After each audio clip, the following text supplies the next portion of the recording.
advances in pro-arrhythmia assessment and, a very exciting new approach, which is to focus on non-clinical ways of evaluating pro-arrhythmic risk and really moving a lot of this from more the clinical area with thorough QT studies to the preclinical area with a lot of potential benefits. And hopefully this new paradigm would let us move forward and have new ways of evaluating pro-arrhythmic risk without the thorough QT study.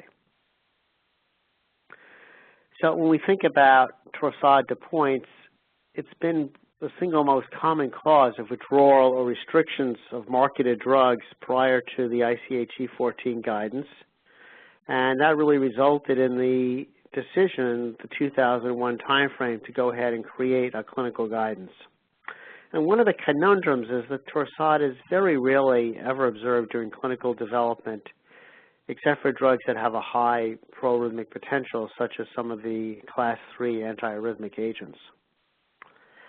And thus there was a need for what to evaluate, what surrogates to use, since torsade is very rarely ever seen during the clinical development stage. So the focus was on hERG testing as well as the QTc interval. And turning to the QTc interval, it's sensitive, but it's not very specific. And particularly having around a 5 millisecond boundary for a negative thorough QT study has resulted in many kind of mildly positive thorough QT studies, which has impacted both labeling but also drug development. And shown here at the bottom of the slide is just a typical episode of torsade de pointes, which stands for twisting of the points. And if you look at the major deflections of the QRS complexes, they go from negative to negative again, and then to positive, typical for torsade. And these arrhythmias are typically very fast, and should they continue and become sustained, people usually lose consciousness, and thus they can be mortal. In other patients, they do stop prematurely and may result in lightheadedness or syncope. So in doing a thorough QT study, it's become clear that there are really consequences that are pretty significant of developing a drug that has a significant effect on the QT interval. In ICH-E14, the upper bound of having a positive, that denotes a positive QT study, is a one-sided 95% confidence interval of the QTc increase placebo-corrected greater than 10 milliseconds, which results in about a mean increase of 5 or 6 milliseconds.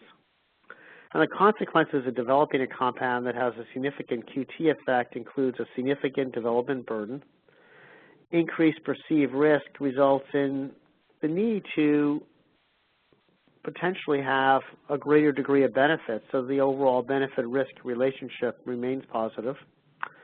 Increased costs, there can be significant amounts of additional testing that needs to be done, potential for delays in filing or approval, label warnings, and also competitive implications. If one develops the first novel drug for a certain disorder, and then a year or two later, someone else develops a drug also for that disorder that doesn't affect the QT interval and doesn't have label warnings, that can have significant competitive and commercial implications. Licensing and partnering issues, one of the first questions that people ask if they're looking at potentially in-licensing a drug is what its effects are on the QTc interval. And because of these reasons, showing an effect on the QTc interval often leads to terminating drug development, and sometimes, as we'll discuss, this can be premature development because not all QTc increases actually denote pro-arrhythmic risk. Again, as we said, the sensitivity is high, but the specificity is not. So ICH-E14, as well as that should be S7B, have really had a lot of impact since these were put into effect around 2005, and they've really resulted in no drugs that had unrecognized risk being approved by regulatory authorities. So we've moved from a time period in 2001 and beforehand where this was the most common reason for drugs to get restrictive labeling or to be removed from the market to a time now when we really have not put new drugs on the market whose risks we didn't understand. So that sounds really successful. So what are we talking about today? Why would we even think about doing something different? Well, the reasons is there's also been a potential negative impact on drug development. The focus on hERG as well as QT has led to premature discontinuation of drugs that might have really had a significant benefit to public health. In some of these drugs, an inaccurate perception of risk and the development burden of continuing to develop them, the cost of doing that, the labeling implications has resulted in drugs being terminated from development that really could have been beneficial. And this has been a particular concern in certain areas because of cross-reactivity with some of the cardiac ionic currents, such as the CNS area. And many of the drugs currently that have QT labeling are probably unlikely to be truly pro-arrhythmic. So if we look at the different ion channels responsible for the ECG QRS complex on the left-hand side, or the action potential duration below that on the left, there are many different ionic currents, and not all of them are displayed on this slide. The one that we normally think of as being playing the largest role in the development of Torsades and QT prolongation is the delayed rectifier potassium current, which is measured by hERG. But there actually are many other currents that are responsible for action potential prolongation. And those are shown right here. Not only there are a number of currents, but modulation of one current can potentially reduce the proarrhythmic effects of QT prolongation of another current. So for example, with hERG blockade, if one impacts the late inward sodium current, you still may have QT prolongation, but not actually have a risk of Torsade. So again, another way to dissociate QT prolongation from Torsade is by affecting potentially multiple currents, and just looking at hERG alone won't give you the whole picture in terms of proarrhythmic risk, since, for example, IKS, the slowly activating component of the delayed rectifier potassium current, is another way to cause Torsade. So a hERG focus doesn't tell the whole story either. So what are some examples? Sodium pentobarbital prolongs the QT interval but does not cause Torsade. It inhibits multiple ionic currents. Amiodarone, Torsade is very rare. It does occur, but you have to think of this drug often can prolong the QT-C interval to 500, 550, 580 milliseconds. So marked QT prolongation, Torsade is very rare.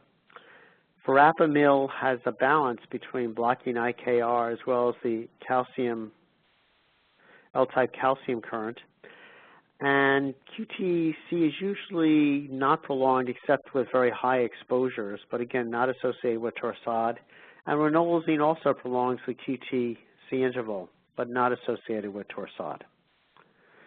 So when we look at these, what we see is these drugs in preclinical assays do not cause early after depolarizations. They tend to reduce dispersion, and they impact multiple ionic currents that, despite the QT-C prolongation, these drugs are safe from a proarrhythmic standpoint. So the issues we face today is the QT prolongation does not necessarily result in proarrhythmia. hERG block also does not necessarily result in proarrhythmia. There's been a negative impact on drug development. The finding of what might be a hERG signal that can result in QT-C prolongation or actual QT-C prolongation often leads to termination of drugs that might really be beneficial. And thus the benefits of a new paradigm where we take our current mechanistic understanding of Torsade and apply it so we don't measure a surrogate, but we actually measure the true potential of a drug to be proarrhythmic, could have multiple benefits on drug development. So this would focus on the real issue, which is proarrhythmia. It can result in reducing the premature termination of drugs with favorable benefit to risk profiles, also make drug development more efficient. It would move the bulk of the proarrhythmic assessment from the development stage, where it often is now, to the discovery period. And thus, before one even gets into the expense of clinical testing, one would be able to exclude drugs where it was thought that there was a significant proarrhythmic risk and the benefit-to-risk ratio wouldn't be positive. One could also potentially use the assays to guide candidate selection. So one could use them to decide which candidates to move forward. And obviating the need for the thorough QT study also would be a significant cost savings, as well as, again, would be part of moving the focus to the non-clinical discovery period. In fact, there could be some really significant benefits early on of such an approach, and that is the accuracy with which drugs are currently labeled could be improved, and this could actually result in relabeling of some of the drugs that are currently on the market. And there are drugs that aren't used as much as maybe they should be because of concerns about proarrhythmia that may not be actual real risk. So there was a meeting held last summer at the FDA that discussed this in detail, and this is an article that actually says in press but actually has been published in January 2014. And this discussed a new paradigm. And the concept here is that proarrhythmic risk could be determined by preclinical assessments. One would examine the proclivity to develop early after depolarizations, and one would do this through in silico modeling modeling the effects of a drug on a number of ionic currents, as well as a cell-based approach. And this would focus on high throughput types of approaches for proarrhythmic assessment, as well as also evaluating the ECGs in phase 1 in order to make sure that what was seen through the non-clinical assays, that there are no surprises when one gets into humans. So I'll now discuss this over the next few slides. And shown here is an early after depolarization. And what's really changed over the last 10 years is we've developed a much deeper understanding of the mechanism of torsade de pointes. And this lets us really move from using surrogates to actually directly measuring proarrhythmic risk. So we know that the proarrhythmic vulnerability is linked to impairment of repolarization, but also critically instability in the resting membrane potential during phase 3.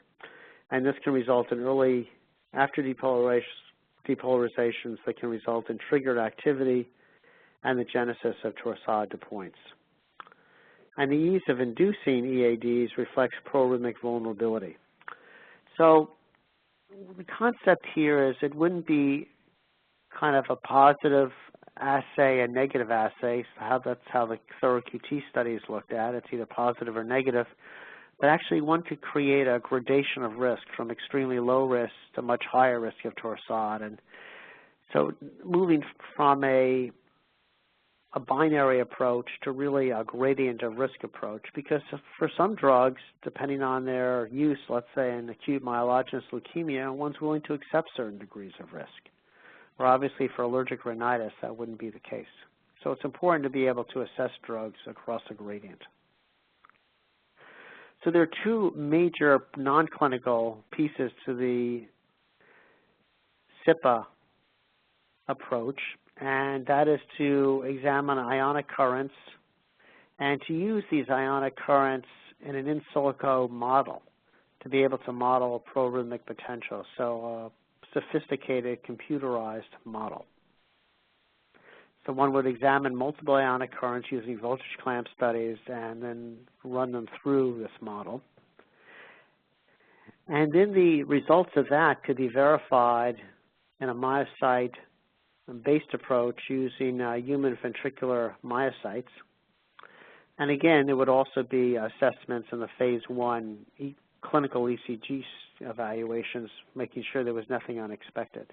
So these are be complementary approaches, and they're not designed to actually see whether or not an arrhythmia is induced, but rather to look at a proarrhythmic potential.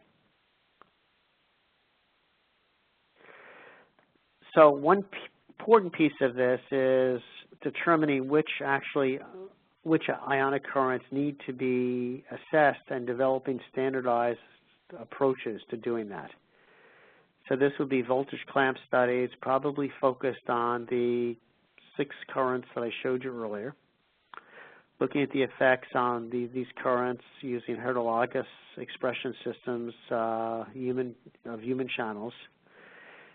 And right now there's efforts going on to establish the best practices, standardization, as well as choosing exactly which currents need to be examined and which properties. It's probably more than just the IC50, but rather over a range, and whether or not things like rate dependency also have to be evaluated. This would use a higher throughput automated patch platforms. This data would then not be looked at individually, but would all feed into an in silico model of a reconstruction of the action potential. So this is a computerized model that's in the process of being developed, but is likely to be based on the O'Hara and Rudy model. And this examines global effects on repolarization using the multiple ionic currents that are measured in the patch clamp studies. And it's focused on examining the proclivity to develop early after depolarizations, as well as instability during phase 3 of the action potential and repolarization. And this is a large effort that's currently underway, and I'll come back to that later. The other part is using human cardiac myocytes, and this is based on using a stem cell myocyte approach, using well-characterized physiologic recording conditions, and focused on action potentials, repolarization, and the morphology of the action potentials, and really is to, at the moment, is to verify what's seen in the in silico models. But eventually, as cardiac stem cells further develop, and this is an extremely rapidly moving area of science,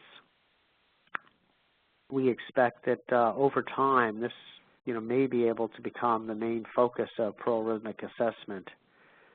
But at the current time, the focus is, again, looking at proarrhythmia here, both verifying the in silico approach, as well as looking at other measurements of proarrhythmia in the stem cells. And again, this is also the other piece of this that's important is that the ECG evaluation of these humans in phase 1.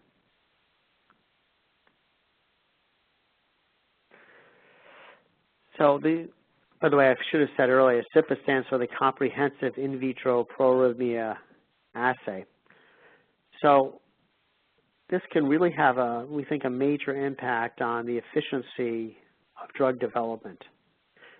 So the approach here is to standardize the in vitro patch clamp assays, as well as creating and perfecting in silico modeling of drug effects. It's going to define the role of human cardiomyocytes to inform the proarrhythmic potential of drugs. And again, this is a very rapidly moving area of science, and we expect the role of this to increase over time. To provide proarrhythmic ranking based on calibration using agreed upon standards. So drugs would be ranked from very low to quite high risk instead of the current binary approach. And it's really designed to really significantly change the current status quo and move away from imperfect surrogate markers with the expectation of replacing the thorough QT study. There are a number of work streams that have been put together for this. The in silico modeling, which is being led by Tom Kalatsky at the FDA. The ion channel work, which is being led by several people, including Cyril Pettit at HESI. The stem cell myocyte work, which is being led by Gary Chintant at AbbVie. The compound selection for which compounds will actually be tested and the clinical translation, as well as regulatory approaches, which I'm overseeing. And then there's a steering team, which is overall being, which includes these people plus a number of others, including Derek Leishman and Hugo Vargas and representatives also from the EMA and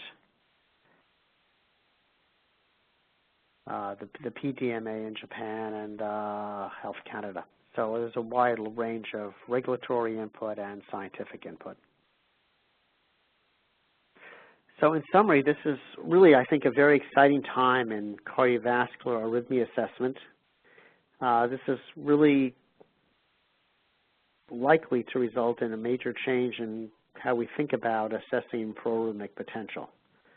There's the potential to markedly change the current approaches with a very positive impact on drug development. And these work teams that I already showed you are really working hard on this and moving the process forward. And so there's a lot of scientific work, and there's a lot of opportunity still for people to become involved if they'd like to be. And then this concept of using a human cell-based approach with a deep understanding of the mechanisms raises the question about whether this could be extended to also other areas in other types of safety assessments. And that's something that people are thinking about, trying to get from other areas also. Maybe in cardiotoxicity, for example, moving to a more mechanistically based approach that doesn't use animal cells, but rather uses human cells. So I'll stop here, and I'll actually got just one more slide here that just shows there are many collaborators that have been working on this. This has been very much, it's a very large group effort. So I'll stop here and turn it over to Buzz. Thank you. Thank you, Dr. Sager. That was excellent. And already we've received some questions that I have, at least on my system. So we will be having a further discussion on these topics, but I did want to remind everybody, if you have questions or comments from or to the presenters, by all means, put them in the QA module there at the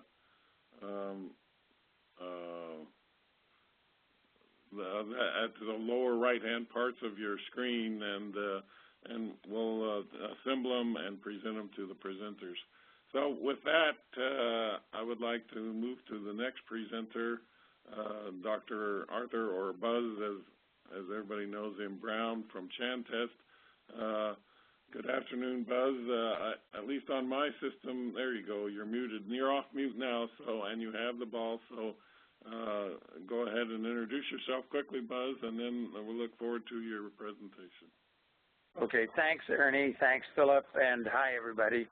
I'm going to try to make tracks through here so that we can leave time for questions.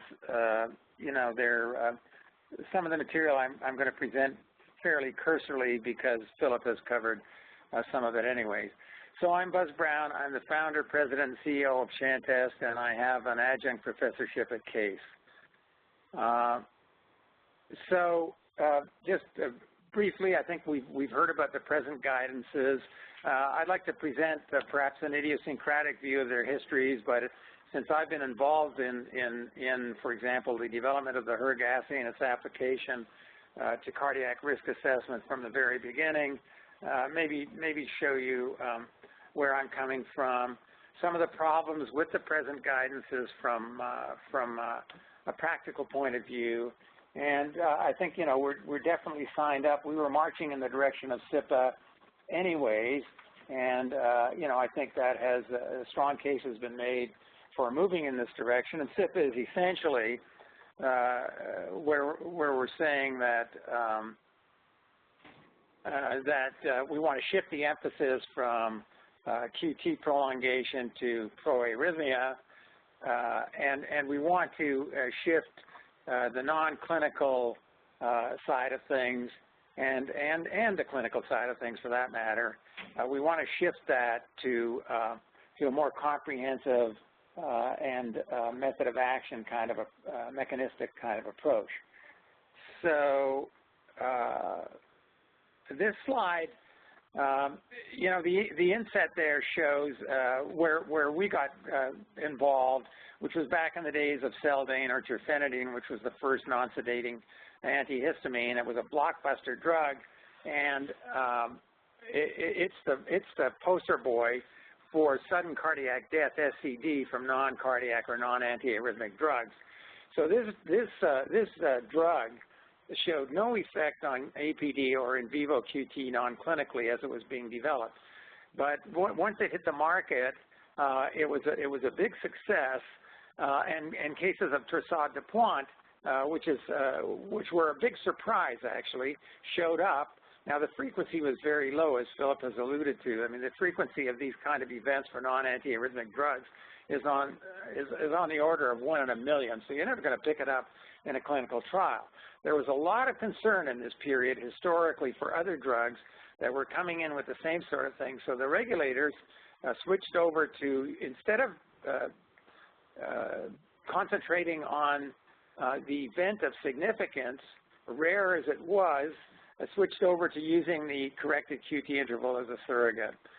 And so it's important to note that in the Seldane studies, at a commonly used dosage of 60 mg BID, the QTc was only increased about 6 milliseconds. That's a 2% increase. And so much of the heavy price that we've paid for impeding drug development has revolved around the very low threshold for QTc increases that evolved. And then, you know, we were involved because we had shown in 1996, but we had certainly published in abstract form in previous years, that hERG was the molecular target for trofinidine risk. So this figure does show the TDP record. Down below on the right-hand side, you see A and B, which is the hERG current with the voltage step shown on the inset, just to show you the trofinidine effects and how we measure the hERG current. Importantly, underneath the figure is trofinidine and fexofenadine.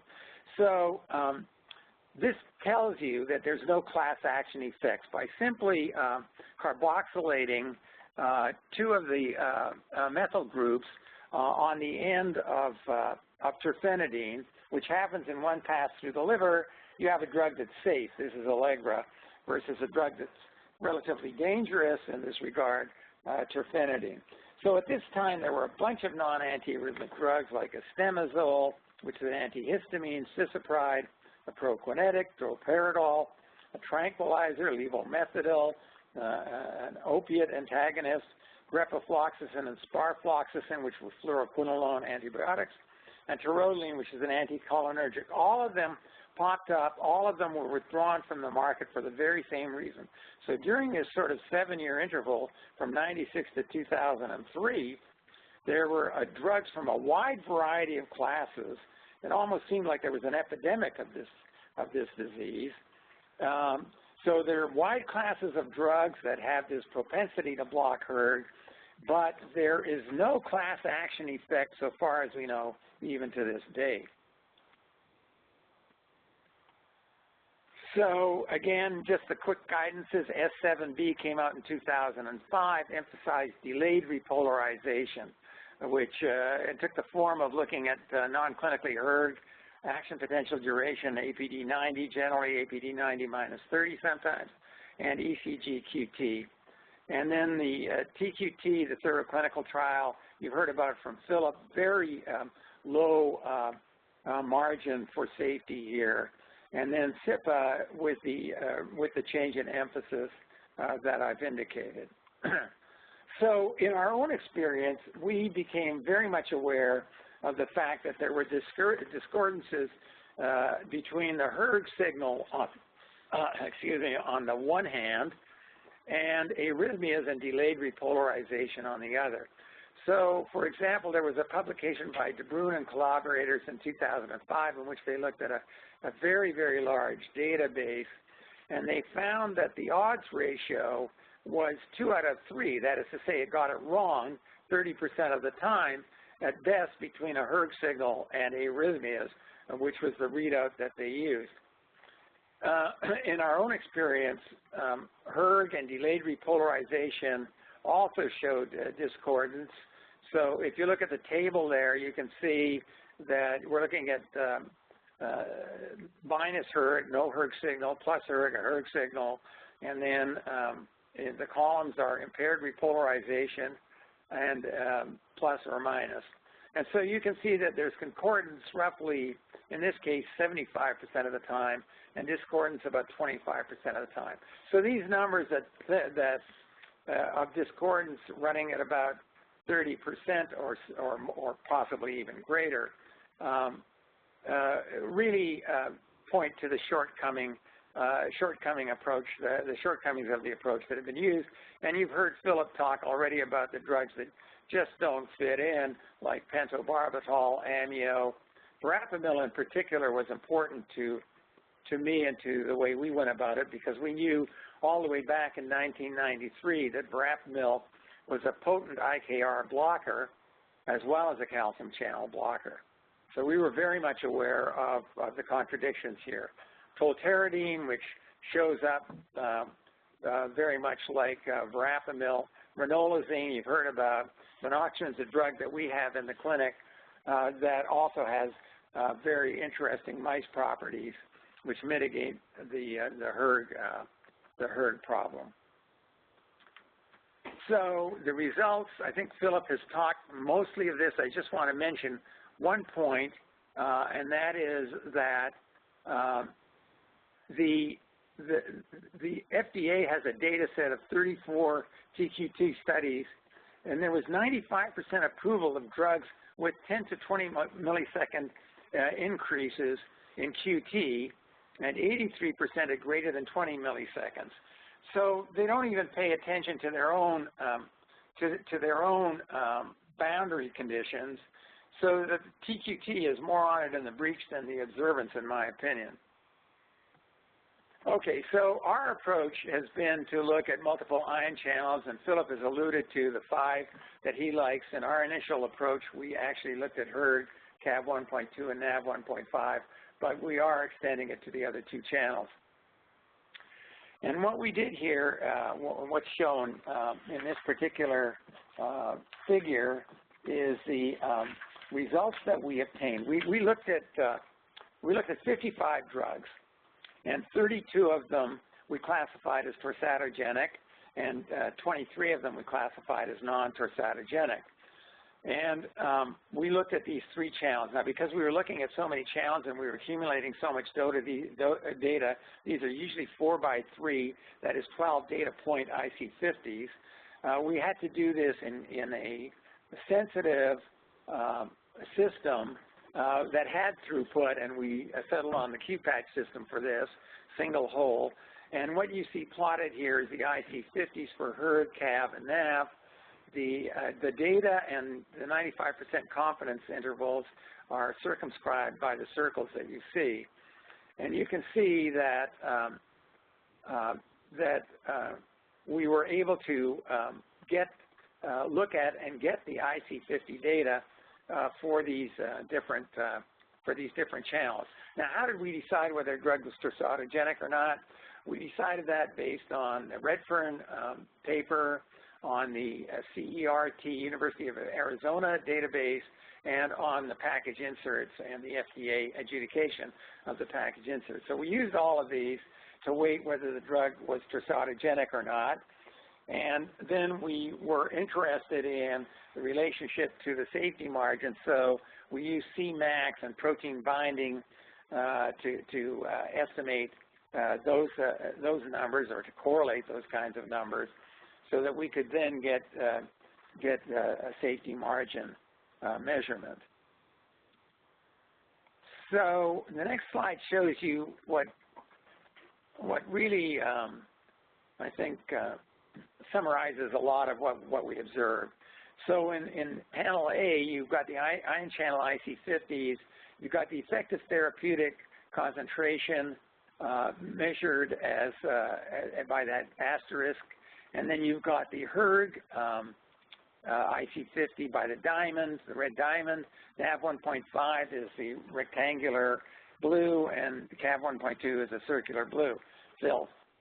And so you can see that for terfenadine, the IC50 for hERG and the effective therapeutic plasma concentration are located near each other within an order of magnitude or so, but the other 2 are far, far away. On the other hand, for verapamil, you see that the IC50 for hERG and the IC50 for calcium channel block are virtually superimposable. And so when you plot the IC50 over ETPC or safety margin, and you put the hERG as the takeoff point, you get these what we call V curves, where you draw the line that relates the CAV 1.2 EC safety margin to the hERG safety margin, and the sodium NAV 1.5 safety margin to the hERG safety margin. You get these V figures. Whereas with verapamil, which is such a potent hERG blocker, you don't get the V figure. You get, if anything, an inverted V figure. And so then if you plot these safety margin values against drug number, as I show here for plus TDP and minus TDP, the lines represent this 30 value of 30 as the ratio indicator dividing, that's the Redfern number for dividing tersatogenics from non-tersatogenics. We're a little more liberal, as the right-hand side of C shows. But anyway, you get the general picture. V's go with plus TDP, that is hERGs, where hERG is potently blocked, whereas the others are not. Whereas inverted V's go with potent hERG block, but with the block being offset almost always by a very potent or almost equipotent block of calcium channels, CAV 1.2.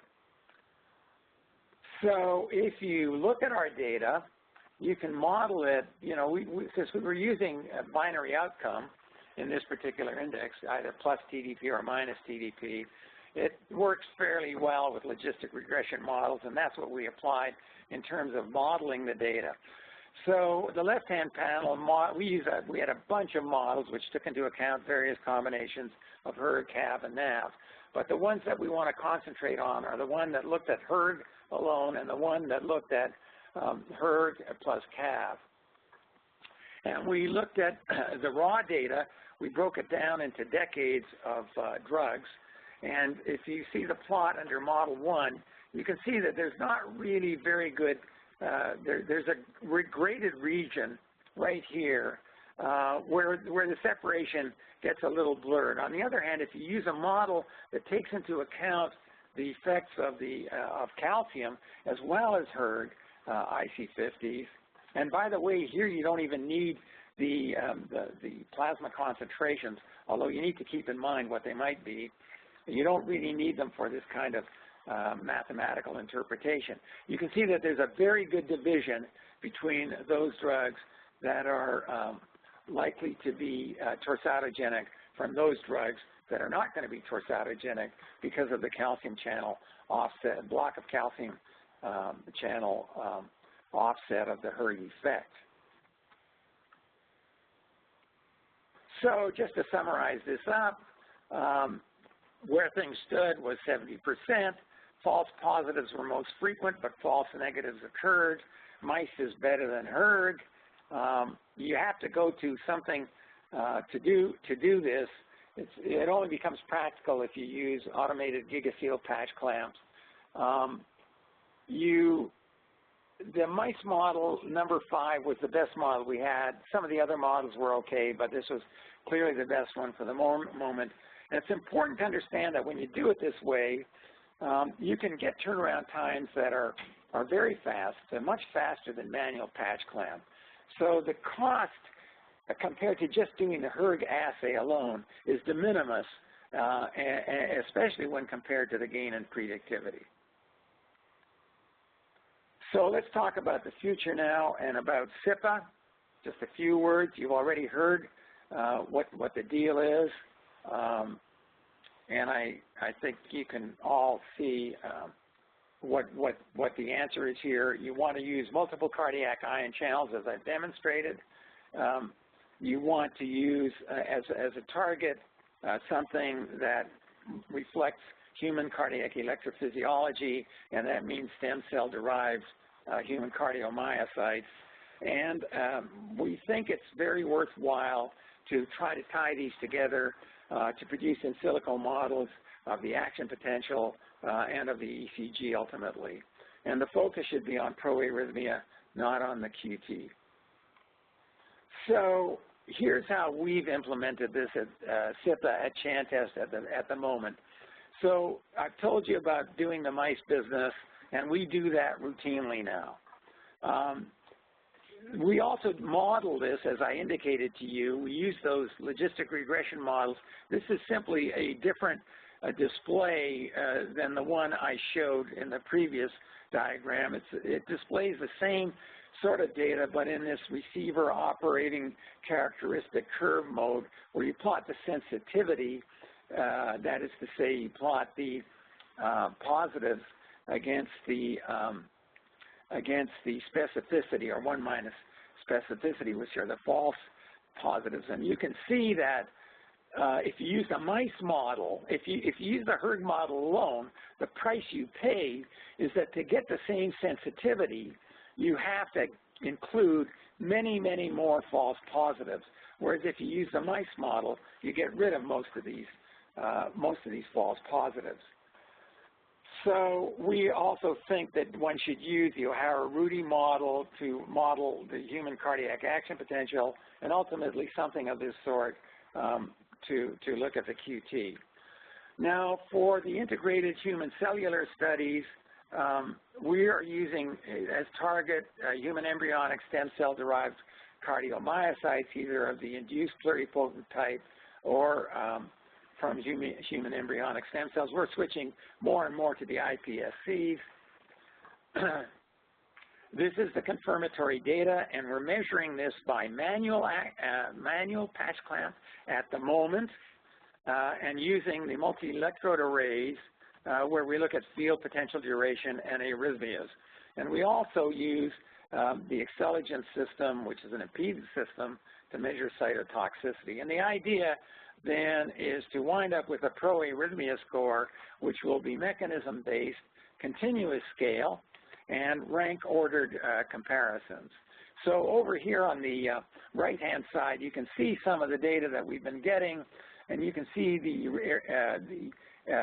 when the arrhythmic events occur at multiples of concentration for drugs like butylide, these plus TDB drugs, thioridazine, droperidol, risperidone, taurodolene, moxie, sunitinib, amio, paroxetine, and the negatives like verapamil, metronidazole, tolterodine, and donepezil. So just to show you the MEA system that we use, you measure the FPD. This is now two-dimensional system. So what you're getting is two-dimensional propagation. And of course, as you know, repolarization is not a propagated phenomenon. So you get the field potential duration as indicated here, and you get the T wave here. Acceligence is an impedance measurement, which actually could tell you something about contractility as indicated over here.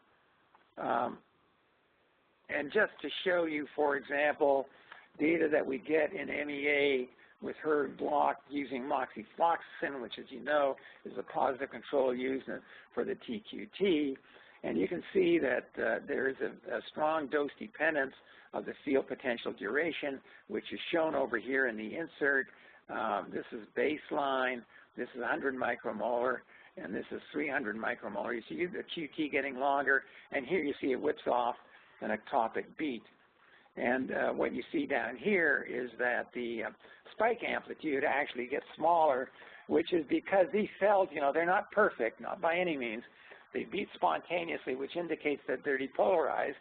And because they're depolarized, you've got a certain amount of IKR activation or hERG activation. So when you put in a hERG blocker, they get even more depolarized, so the spike amplitude goes down. So little tricks like this that you have to be aware of as you proceed through all this. So anyway, the bottom line message is avoid unexpected outcomes unless you want to be a tourist attraction, as they are in Pisa, or you want to achieve expected outcomes, and I recommend that you visit, if you ever get a chance, the Geary Museum in Bilbao, Spain. Just like to wind up thanking my colleagues at Chantest, Jim Kramer, Carlos Obejero-Paz, Tony Lacerda, Yuri Kershev, Andrew Bruning-Wright, and a whole host of Chantest staff scientists. Over at LeadScope, we've received help from Glenn Myatt, and from Ohio State University, statistical help from Joe Verducci. And with that, I think I will stop. Thanks. Excellent, Buzz. This is Ernie Bush. We have really a whole raft of questions. We have roughly 10 or maybe 15 minutes left, so I'm going to jump right in. I want to thank both speakers, and then I'm just going to ask these questions, and please, one or both of you jump in and answer them quickly. But by far the first question is just my question. It's not actually from any of the audience, and it is if some of the members want to become involved with CiPA, how would they become involved? They could certainly contact me. This is Philip, and kind of express, how they'd like to become involved. There are a number of different working groups. They can also there's a lot of information actually about the CiPA efforts. And thank you for reminding me. I had meant to state this on the HESI website, and there's also a link on the CSRC website to the HESI website. But on the HESI website, there's a whole area that a lot of the key documents around this are being deposited. The idea is for this really to be developed in a very open, transparent manner. So you can contact me, you can contact Jennifer Pearson or Cyril Pettit at HESI, though Jennifer Pearson is the one who's kind of overall administratively providing a lot of assistance for this. And again, there are efforts, obviously, that are in the more clinical area with selecting compounds that should be tested and whether they've got clinical proarrhythmic potential and how much. And then there's in silico modeling and stem cells and ion channel efforts. Many companies are already involved in this, but certainly people could feel free to reach out to me. Excellent. The next question I'll ask, and this comes up a lot, but the questioner says, how do we achieve consistency with stem cells, both from providers and across institutions? One of the big issues has been sort of a variance, particularly from vendors, but also different. So do you have a plan or a vision how we're going to achieve consistency on the stem cell studies across a wide variety of vendors and users? Yeah, I mean, this is Buzz. This is a good question, and I mean, it gets to the. So it's early days, but I think we've made a lot of progress with stem cells. There are shortcomings. I agree. If the idea here is that I think there has to be agreed upon protocols from the different vendors as well as from the end user of these, and we're certainly working on that. There is variability. And I think one is going to have to develop a fairly substantial database to sort through the various issues that are involved in variability and come to more standardized stereotype preparations. But we are doing that now, and we've certainly found with the iPSCs that we've been using that if you make sure that everybody is agreed about how the cells are going to be handled from the minute they arrive until you start to use them, and how many, how often, or when they're going to be used after you started using them. If you standardize those methods and make sure that every time you get a change, that you can try to identify what the cause of that change or variability is, I think we will get this under control. There's no doubt about it that the data is getting better. Now, the other side of this is that right now, for manual patch clamp, of course, it's going to be laborious. I mean, there's no getting around it. We have, at Chantest, we've got something like 4 or 5 manual patch clamp setups, and we're able to do current clamp action potentials on all of them. So we're hoping to accumulate data very quickly so that we can talk about the standardization at that level. Obviously, it would be great if we could automate this, but so far that has, because then we'd have much more data to play with, but that so far has escaped us. I do think the virtue of MEA is also the throughput there. And so, you know, you can often make up for the shortcomings of a particular, of some of these problems by just amassing large amounts of data and finding out, you know, where the, sorting through these data for where the particular variables might be impacting it. I know that's kind of a woolly answer to that, but that's where we're coming from. Good. And I'll just jump right ahead. So there's another question. Actually, it's been asked a couple different ways. So people, I think, are very excited about the development of a model, in silico model for cardiac action potential. And the question is, will that model be public domain, or will it be generally available so anybody can have access, or will it maintain be proprietary and you have to go through a vendor to get access? Well, there's discussion ongoing with the in silico model and how that would actually happen. I mean, one approach is that people would be able to, you know, it would reside basically in the cloud, and people could input all their ion channel data into it and be able to, you know, get out the basically the results, so to speak. So I think the approach being taken is one towards open access. Exactly how that will happen and exactly what form, but for the in silico modeling, you know, I think the thing that we're all thinking about is that this is something that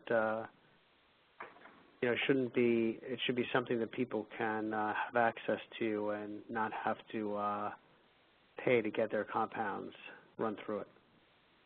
Excellent, thank you. And what are the timelines for CiPA to achieve its goals? Yeah, that's a good question. I mean, as I understand it, Philip, you can jump in here too, that the idea, the goal at least, is for TQT to drift into the background in 2015, and for the proarrhythmia approach to take over, and then for the HERG assay, the S7B, will be revised in 2016.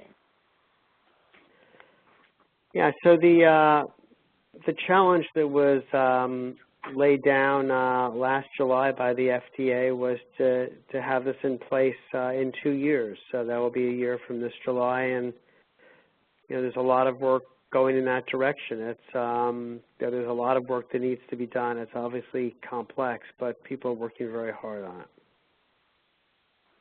Very good. And a closely related question, which I think you more or less answered, but how do you, what is your plan, or how do you feel your chances of success of getting regulatory buy-in for the CiPA approach? Well, the representatives to ICH are all part of the steering committee and all are involved. I think, you know, in the end it's going to be based upon the data and the science, but I think there's a lot of interest worldwide in regulatory authorities about moving to a new approach that's more scientifically based, more efficient, and would prevent good compounds from not being developed. And you know, I think they see this as a way to potentially improve public health. So I think there's, you know, again, everything obviously is going to in the end be data driven, but I think there's a lot of excitement about it. And the ICH E14 group has also been informed, and there will be, you know, in the future more regulatory interactions.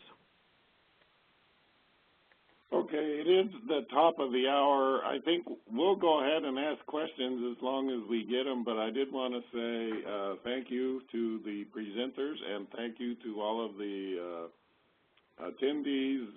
There will be a full copy of this webinar available on the Chantest website as the sponsors of this webinar, and you can go to their website and get a copy, which includes the slide deck and all of the audio recording. And I also wanted to say that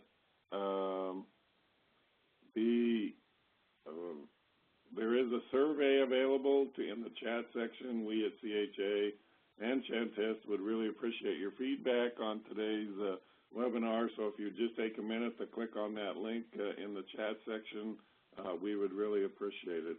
With those two more or less commercial announcements, I will go back to a few more questions. I thought there was a question that's probably specifically for Buzz relating to the so-called mice assessment. One of the attendees has asked, how would ranolazine behave in the mice approach? And would it have been red flagged based on the limited number of ion channels used in mice? Is that question meaningful to you, Buzz? Meaningful to you? Could you repeat the question? I didn't get the second part of it. I got the first part, but would you give it to me once more? My voice is breaking up here. So how would ranolazine behave in the mice approach, and would it have been red flagged based on the limited number of ion channels used in mice? Yeah, that's also a good question, an informed question. Right now, the way we've been doing it is we wouldn't have flagged it because we've been looking at peak sodium. We're very much aware of late sodium. We're trying to figure out, a way to do it. So if you're looking at the late sodium component of current, which is from the same channel, if you're looking at that late component, you would have picked up the ranolazine effect, and you could do it easily in manual patch clamp. Could you do it in Q-patch? That's what we're looking at right now. Very good. Thank you. Another question. Is there a change in the ion channels listed for CiPA since last July? One of the attendees wants to know, are you expanding your list of ion channels, or is it pretty constant since the publication from last July? It's pretty constant. There's been some recent discussion on kind of fine-tuning that, but I would say it hasn't changed significantly since the publication. Here at Chantest, we're looking at not just HERG, NAV, and CAV, but we are, and also looking not only at peak NAV, but also at late NAV.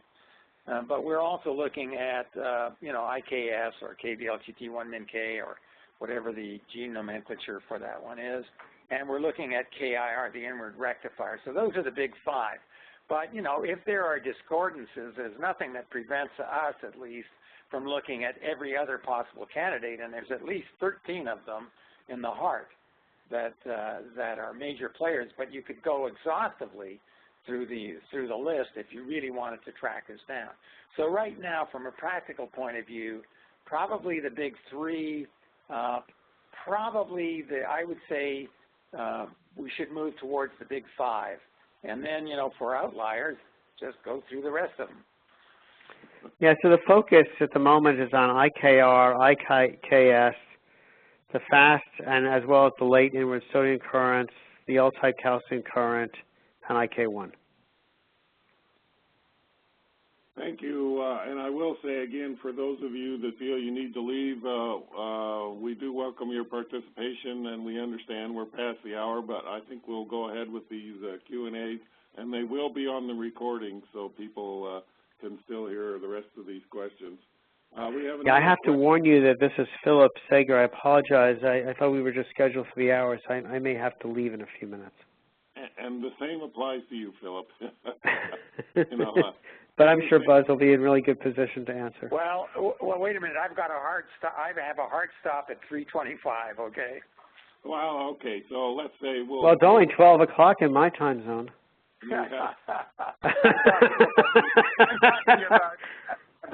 Buzz, you got three. Buzz, I know you got 3 more hours. Yes. I have a question here. Go ahead. Value added is, what will be the GLP status of the CiPA studies? Current ICH SMB are conducted under GLP. Will the CiPA work be conducted under GLP as well? Well, for us, NAV and CAV are already GLP. Yeah, and we can make the other two GLP. But for the other ones, I don't think it's practical at this point. It's not difficult for us. Well, not difficult. I mean, it's not difficult for me. For the QA people at Chantest, it will be a problem. But, yeah, we can extend the SOPs that are necessary to the other two channels. Yeah. So I think eventually the ion channels will have to be GLP. I don't think that's the in silico model is something that is a little bit different because it's a software model, and then there'll have to be a lot of discussion and work regarding the stem cells. Yeah, exactly. I think the stem cells, you'd have to first of all qualify the vendors themselves, and whether they are or are not up to that, which would be, I think, not a GLP issue but a GMP issue. And once having done that, I mean, we can do the GLP here for them, and we can also, if we got into the manufacturing end, because we are GMP qualified, we could do that as well. So I have one more question here that I think is very good, and I think we've covered most of the rest of the questions, at least partially. So there is a question from a attendee, and the question is, can you comment on the importance of an in vitro assay that studies the actual contraction of cardiomyocytes instead of only the electrophysiology? So is there any interest or any consideration to look at functional performance as well as just electrophysiological performance? Well, yeah, I mean, first of all, the electrophysiology, though, Ernie, is really, that's the functional component of interest from an arrhythmia point of view, mainly. But nevertheless, I mean, you can use the Excelligence impedance systems to look at contractility, and as it turns out, they can pick up arrhythmias because the arrhythmias do manifest themselves in some cases as changes in contractility. So that is I think that's a reasonable backup. It's high throughput. It's not inexpensive. It has some really very important advantages at the moment, namely that you can, with that particular system, you can put the sheet of stem cells, the stem cell syncytia, in an incubator for days on end so that you can look at more chronic exposure effects. Now, you can't do that with MEA at the moment. Very good. Thank you. And I would like to ask everybody to click on the survey link and fill out the survey to help improve DSEC and feedback for the panelists. And with that said, I think we've covered all of the important questions. And I will ask Philip or Arthur if they have any closing comments, and then we'll close the webinar. Philip or Arthur? Well, this is Philip. I'd just like to really thank everyone for their attention, participation, the great questions, and it's really been a pleasure. Yeah, this is Buzz, and yeah, I'll echo what Philip said. Thanks, everyone. Thanks, Ernie and CHA. I would like to just say that I think it's the present position in terms of understanding what's going on is untenable, and that CiPA is, at least at the moment, the most reasonable alternative and satisfactory way of resolving the issues, the discordances that we've talked about. Thanks very much. Okay, thank you, everybody. And with that, I'll wish everybody a good afternoon, good evening. Bye-bye. Bye-bye. Thank you. Bye-bye. All right, wait a minute. Let me go to the chat.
Good afternoon, everyone. This is Ernie Bush from CHA, and on behalf of the Drug Safety Executive Council, I welcome you to today's webinar. Today we're going to explore a new initiative called CiPA that is intended to provide a more rigorous and, shall we say, modern or rationalized approach to arrhythmia prediction for preclinical studies. We have two presenters today, and I'm very happy to introduce them. The first presenter will be Dr. Philip Sager. Dr. Sager is a cardiologist who has held senior leadership positions within the pharmaceutical industry and academia and has played a significant role in innovative drug development as well as the assessment of cardiovascular safety issues in the pharmaceutical development. He has played key roles in the development of Zetia, Vytorin, Crestor, Letairis, and Brilinta. He was the ICH Expert Working Group RMA topic leader on the QT Interval Initiative, that is E14, and is the chair of the Scientific Programs Committee and member of the Executive Committee of the Cardiac Safety Research Consortium. Thank you, Doctor, for being available, Dr. Sager, and we look forward to your presentation. And our second presenter will be Dr. Arthur or Buzz Brown.